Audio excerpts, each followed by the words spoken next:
আমি আজকে একাত্মতা ঘোষণা করছি এই কারণে আমি আমার সন্তানের হত্যার বিচার চাই।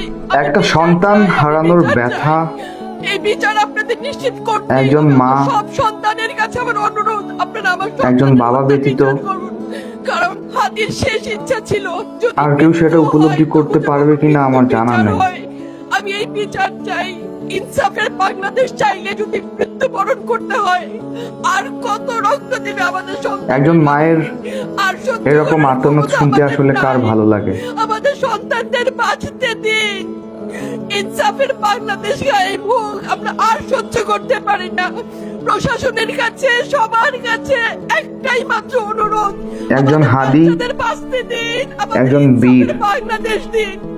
কথা বলার শক্তি আমার নাই। অবশ্যই তার মৃত্যুর বিচার চাচ্ছি। শক্তি আমাদের নাই। আমাদের বাচ্চাদের বাঁচতে দিন। প্রশাসন সজাগ হবে কবে? আর কত মৃত্যু আমার বাচ্চাদের দেখতে হবে? আমি কথা বলতে পারছি না। আপনারা সবাই আমার বাচ্চা হাদির জন্য দোয়া করবেন, আমাদের বাচ্চাদের জন্য দোয়া করবেন, আর ইনসাফের বাংলাদেশ যেন কায়েম হয় সেজন্য দোয়া করবেন। আসসালামু আলাইকুম।